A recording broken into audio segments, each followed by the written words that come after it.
The Israel-Gaza conflict tragically escalated in 2024. The Gaza Strip, under Israeli blockade since 2007, saw a surge in violence. Clashes between Israeli forces and Palestinian militants turned into a full-blown conflict.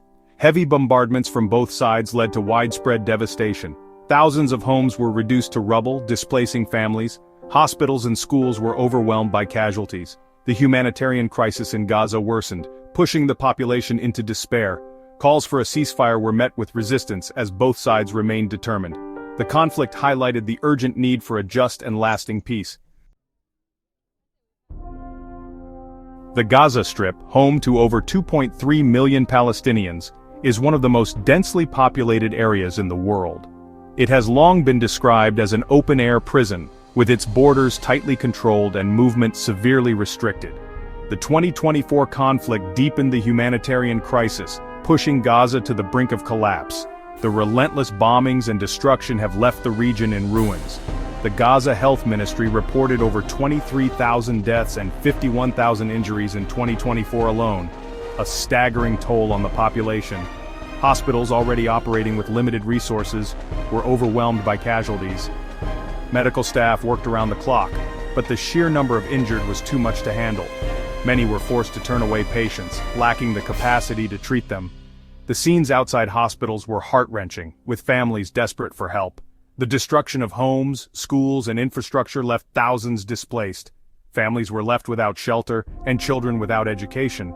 Water and sanitation systems were severely damaged, heightening the risk of disease outbreaks. Access to clean water became a daily struggle for many. The conflict took a heavy toll on the mental health of the population, particularly children.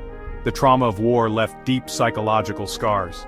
International aid organizations faced significant challenges in providing assistance due to the blockade. Despite their efforts, reaching those in need was a constant battle. The humanitarian crisis in Gaza underscored the urgent need for a political solution. Only through sustained dialogue and negotiation can lasting peace be achieved. The Israeli government maintained that its actions in Gaza were necessary to defend its citizens from Hamas rocket fire, which had been a persistent threat for years.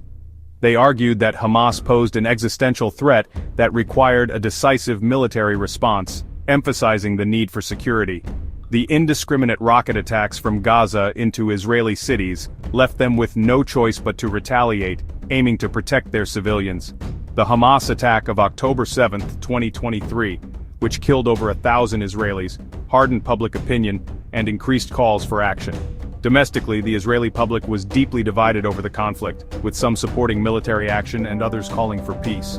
The conflict exposed deep political divisions within Israeli society, highlighting the challenges of achieving a unified stance. Prime Minister Netanyahu faced intense pressure over his handling of the conflict, with critics and supporters voicing their opinions. The international community reacted to the escalating violence with condemnation and calls for restraint. The United Nations Security Council held numerous emergency meetings, but efforts to pass a ceasefire resolution were blocked by the United States. The U.S. provided unwavering diplomatic and military support to Israel. The European Union condemned Hamas rocket attacks and expressed concern about the humanitarian situation in Gaza. Several European countries announced additional funding for humanitarian aid to Gaza. Human rights organizations accused both Israel and Hamas of war crimes.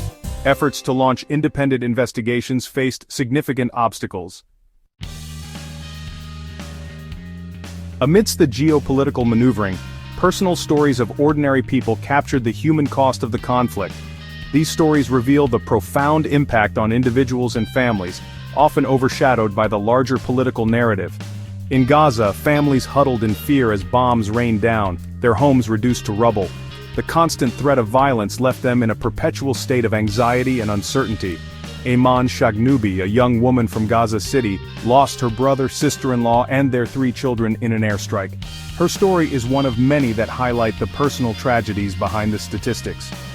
"We are not numbers," she said, her voice trembling with grief.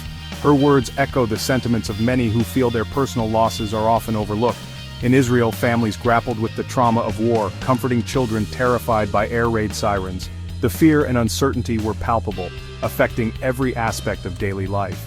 Communities mourned the loss of loved ones, their lives cut short by the violence. The grief was a shared experience, bringing people together in their sorrow. The conflict left a collective scar on both societies.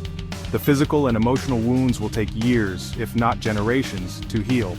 Yet there were glimmers of hope, testaments to the resilience of the human spirit. People began to rebuild, finding strength in their communities and in each other. In Gaza, doctors and nurses worked tirelessly to save lives. Their dedication and bravery provided a lifeline to those caught in the crossfire. In Israel, communities came together to support families who had lost everything. The acts of kindness and solidarity were a beacon of hope amidst the darkness.